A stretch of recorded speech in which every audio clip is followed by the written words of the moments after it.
Because of the following special program, Wonder Woman and the Incredible Hulk will not be presented this evening.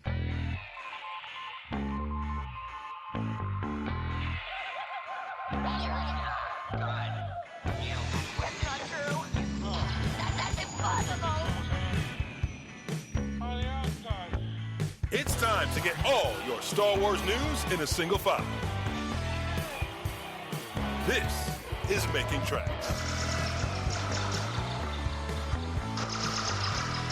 Here are your hosts, Mark Newbold and Dave Tree. That's not true. That's impossible. You're listening to Making Tracks. I'm your co-host, Mark Newbold. Joining me today at London Film and Comic Con in the Star Wars Zone, brought to you by Fantha Tracks. I'd never remember that. Do your own intro, Dave. This is the thing we do. Sorry, this is just one great big in-joke, but... So, hello everyone, it's Dave Tree from All the Cool Stuff, and I'm not, for once, I'm not in the shop. No. Now, that makes a difference. I'm at Olympia, London, at London Film and Comic Con. We have an audience here. Say hello, everyone. Wow, that was good. That actually worked. And it is hot. It's very hot. It's hot. It's very muggy, as they say on Love Island. Muggy. Not the same meaning, but muggy. I'm muggy. Oh, what we're going to do also, I don't subscribe to bribery, but I like an audience. So if you stay and listen to Making Tracks, you will get one of these free exclusive Journey to the Rise of Skywalker trading cards, which will be personally handed out. Bad analogy. So, what are we going to talk about, Dave? Because you've been so busy. Dave runs All the Cool Stuff, so Dave's been over there all weekend. I'm pointing vaguely in that direction, selling Star Wars stuff. So when did we get together to decide we were going to do this? About 5 minutes ago? Yes. So it is a little bit unprepared. But nobody does unprepared better than us. But for anyone who's the benefit of not being at the show that's like listening to this, London Film and Comic Con by Showmasters runs for 3 days over Friday, Saturday, Sunday. A lot of amazing Star Wars content, and we were very fortunate to be asked to put together the Star Wars Zone. Yes. Of which this is part of it, the Q&A stage, and we got like several other facets going on and around. So for those in the audience who haven't done it yet, just to the side here, we've got this amazing toy exhibit of the unproduced toys of Episode 1. So it's the 20th anniversary of Episode 1. I mean, 20 years since The Phantom Menace has come out. That's really flown by. And it's quite incredible to think, normally when you associate with that film, you think of overload of like toy merchandise and every accessory under the sun. So it's kind of crazy to think that there were products that they actually didn't decide to like go through and make, and we got like a showcase of a lot of them, mostly toy-related ones here. Here's a question on that topic, and I've never asked you this. We should have talked about this on the show, but this is the show, so Sure. Here we go. Why did these toys get so far down the line to the point of being to that level of that looks like it's ready to go on the shelf, and then someone somewhere goes no? What stopped them from becoming a on-the-shelf purchase? Well, that's a really good question. There's quite often a lot of different reasons. Sometimes it's financially based. So if it's a succeeding product based on previous waves, they will be looking at the success of like the sales figures, and if they start to dwindle, they cut their losses and say, we're not going to make any more of that. We'll go on to the next thing. And in Star Wars, there's a lot to choose from for the next thing. In other cases, it might be the retailer itself. So a lot of these are, in particular here, were intended for Walmart or Target in the United States. And if the retailer decides to like cancel the order, they cut their losses and like stop it. In other cases, we need to change the branding of it. So we got some carded figures, and those action figures actually did find retail. But the branding, they changed it all up and in some cases a couple of years went by since they actually done the design work, because they don't want to like lose out. They've invested quite a lot into this production process. So it's mostly financial reasons that they do that. Good old money. But we've got a couple of other things going on here. We got like the games area. Has anybody on the audience? Have you done the games yet? No. Got to do the games. The games are the best thing ever. The worst is when I'm overseeing Porg Invasion. What's it called? Invasion of the Porgs? Invasion of the Killer Porgs. There you go. So, I'm imagine just saying it's if the you worst because will, I'm not very good at doing it. That's a why. Nerf gun. You got 6 bullets or 6 laser bolts to shoot as many of the Porgs. It's not cruelty. It's not cruel because these Porgs, these sneaky little Porgs, got on a shipment and were on another planet. And that will ruin that whole ecosystem going on there. So, you know, not only is it fun, it's educational too. We've got the Kessel Run, which is like a skill-based one. So, like it's like the buzz wire. So you've got to make the Kessel Run. We've got Play Your Sabak, right? Some of the older members of the audience, based on Play Your Cards, You can't right? say older. You've got to say vintage. Good Lord. But Play Your Cards Right, but with the Star Wars spin on it. And we got the Carcoon Capers, which is the most fun out of all of them, if I'm honest. It's a giant Sarlacc pit, and you have 60 seconds to see if your Bantha goes down into the Sarlacc pit. Get over there, play each one of them, you win prizes. We've also got from Tops some photo stage areas, so there's a really cool little speeder bike one. We've also got the Millennium Falcon, so you can all argue which one's going to be Han or Chewie, or Lando and Nine Num, and you get your photos there. We've got the Rebel Legion here, the UK Garrison, and Joker Squad. They're all costuming and like parading all throughout the day with like some phenomenal, really amazing outfits. And in some cases, they've got some like display bits and pieces and accessories around and like photo areas. But and then of course the Lego. The Lego. Lego's stealing the show, really. Have you guys seen the Falcon over there? Oh, wow. It's, I don't know. I mean, Jason runs all of this as part of Showmasters, and you know, he's a busy guy. But how he finds time to do that is just, it blows my tiny mind. It's quite nuts because it's not just like the creative element of like building that toy. It's like the designing it, the engineering, the design of it. So you've got like for the benefit of the listeners, it's a whole Mos Eisley spaceport, and we're not talking like a building. We're talking like the whole like city. The size of this stage, it's huge. But shooting out of Docking Bay 94 is the Millennium Falcon, and it's like the recent Lego release of the Millennium Falcon. So this thing is like balanced on like a rod, and to kind of put it into some kind of like concrete block. Yeah, the Lego model itself is £650 to buy, so this thing needs to be able to hold it up, otherwise it's just going to crash down on it. So, but it's amazing that they've been able to do that. So if you haven't like gone round that, and you've got lots of other like really incredible Lego creations to go round and have a look at. So that's all within the Star Wars zone, which is all part of the much larger London Film and Comic Con. No, it's pretty amazing. Keep saying it's hot. Yes, it is hot. It is hot. And yes, get your photographs taken at that that Lego zone. It's insanely, incredibly amazing. What's we got here, Dave? We've got 20 minutes now. 20 minutes to talk about Star Wars. If you had to pick one topic right at the moment that's on your mind, a Star Wars topic, right? Be it collecting, or news, or whatever. What would it be? What would it be? Well, I would say it's like getting excited for the next film, really. Yeah. We're all building up to it. We're already like at the end of like July, heading into like August, and we're literally like getting there now to like the Rise of Skywalker. But we're being stage bombed. We're being stage bombed by a special guest. Sir, please explain. No, use that microphone actually, because that one's safer than this one.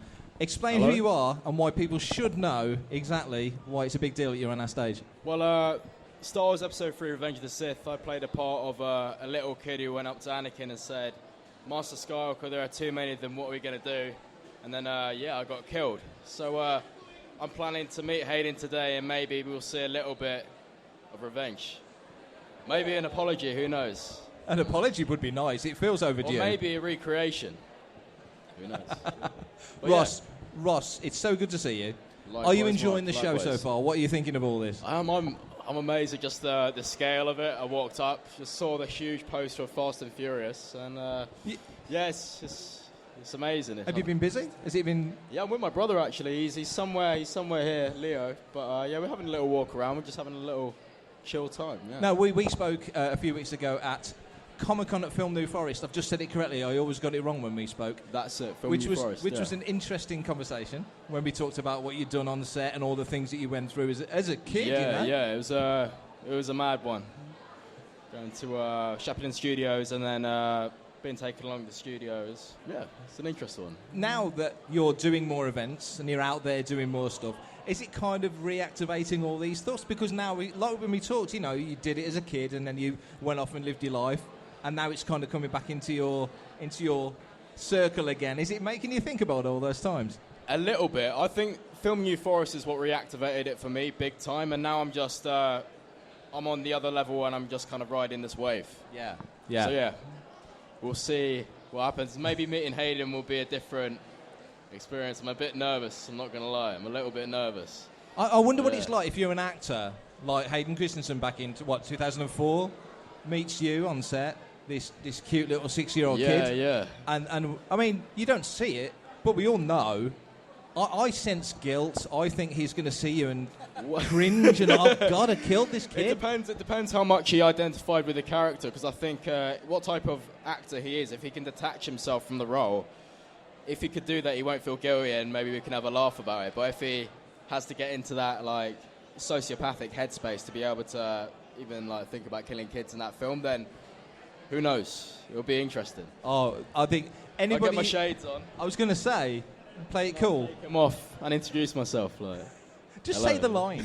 Just say the line, he'll know. Actually, that's the best plan. There you go. That is the best plan. So what else you got planned for the rest of the weekend? This hot, sweaty, muggy weekend? Just going to chill, see if I can get milked out of some of my money, buy some merchandise, and then tomorrow going to be appearing here in my little kiosk and, see some of you guys. It's going to be fun. It's going to be fun. Yeah, make sure you go and see him. And you make sure you play all of our Fantha Tracks games because they're awesome. I need to get some shrapnel down to put some money in the box, but I'll get that, yeah. That's all good. Nice. Brilliant. Well, thank you for coming along. Anytime. Good to see you. Big hand for Ross. Nice, mate. See you later, yeah. How cool was that? Where else do you find Jedi younglings just appearing on your stage? He's not dead. No. It was all a dream. It was a Bobby Ewing moment. You know, like, oh, it never happened. It never happened. It was just inferred. It never happened. I'm Derek Arnold, and I get my news from Fantha Tracks. So, Dave, you were telling me Rise of Skywalker, you're excited for it and looking forward to it. Yeah, I mean, we're at August, well, we're on the cusp of August already. This year has flown by, and it always feels like after you had Solo, that there was going to be a long period to wait, and you didn't know, we got so accustomed to like being spoiled with so much stuff.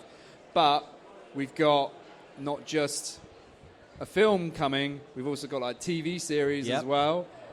So if anything, it's going to like make up for like that lost time, that lost period. So it's going to be cranking up and it's going to be pretty awesome. And it also feels like it's covering the time, obviously we've got Cassian, which is near the classic Star Wars era. We've got The Mandalorian, which is, 5 years after Jedi. Yeah. We've got Rise of Skywalker, which is end of the sequel trilogy. So they're really covering all the areas of the chronology, aren't they? Absolutely.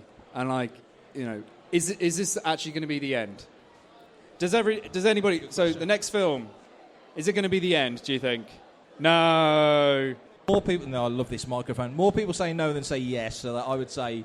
I agree. I think they're going to carry it on, haven't they? I think so. I was convinced that they were going to do a Harry Potter on this one, that it was going to be part 1 and 2, keep cranking out more and more films and stuff like that. I've got to say, one of our fellas here, Paul Naylor, who's on the other side in your shop area, had come up with this wonderful idea of, you look at them in trilogies, don't we? We think the Star Wars trilogy, but if you look at Phantom Menace, it kind of stands alone, because Attack of the Clones and Revenge of the Sith are very close together. So you've got a 1 episode, then a 2, then the original trilogy is definitely 3, but then you split episode 9 into 2 parts, it's a 4-parter.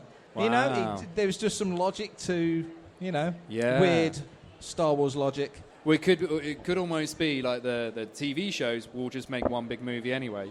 They could be cut in such a way that it could be like just like seamless all the way through. Do you remember? You say that. Do you remember back in the day? I remember back in the day they did a TV edit of The Godfather and they put all the extra stuff in, right? And I dreamt that they did a TV edit of the original Star Wars and put all the scenes in, but they never did.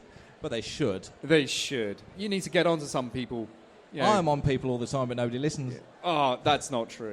That's not true. We're here for a start. We're We doing are. this. One of the other people or groups that's coming down tomorrow, we'll have the Mando merch joining us for Sunday, and obviously the Mandalorian is coming out.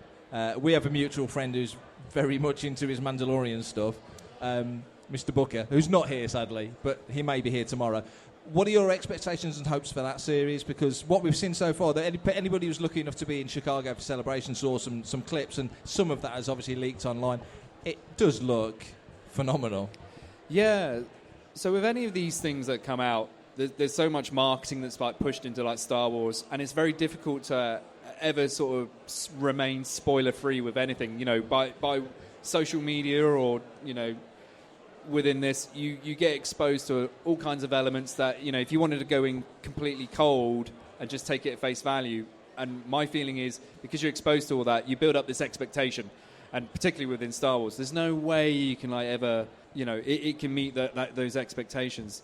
So with The Mandalorian, I was kind of keeping my arm's length of it. I wasn't really following it. And then at Chicago earlier this year, they did a panel, and I actually had a ticket on the lottery to see that panel. Yeah.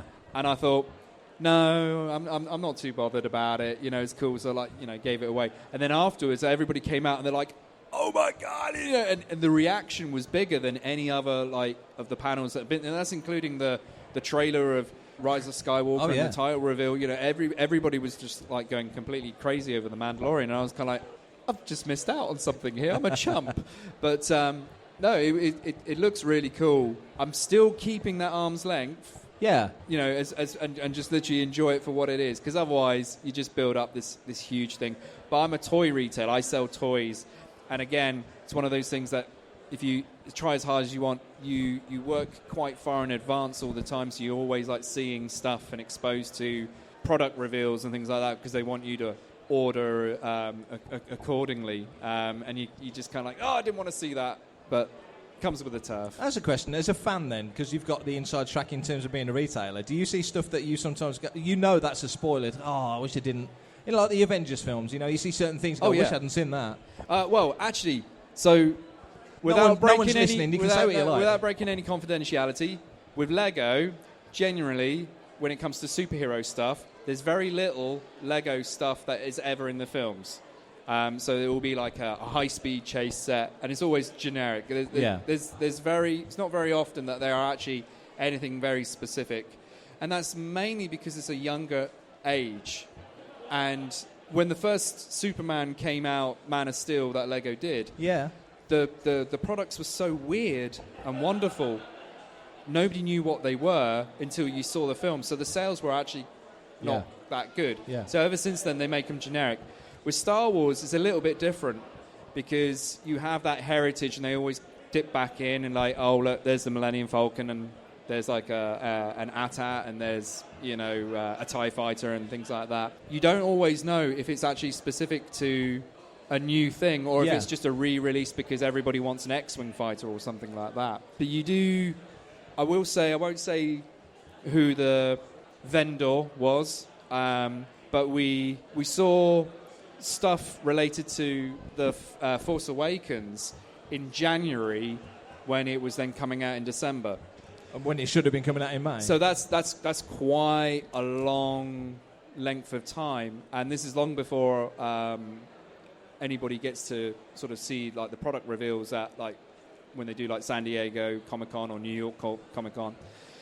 And we're showing all this. So you're led into an area, and it's all under lock and key, and you have people there, and they talk through the product because I'm a Star Wars fan. I've got a rough idea of what I'm looking at. But you're also dealing with people from supermarket chains, and they're not necessarily a fan of that specific thing. It's just their job to make sure the toy aisles are stacked. So you normally got someone there to explain things. And for the Force Awakens, on this particular product or this particular product line, the demonstrator was talking, this is all for the new Star Wars film. It's the first one that Disney's done, and all of the things you'd expect them to say. And then they said, you've got these two characters, Rey and Kylo Ren, and they're brother and sister, and one of the major characters dies. And I'm like there. It's like, what? What? You know, I can't believe... But, again, this is someone who's just trying to sell the product to, like, the buyers. Not taking into account that you're a fan. No. Well, actually, you don't want to do that, if I'm honest, because they're like, get him out. But up to this point, as we know it, Kylo and Rey aren't brother and sister.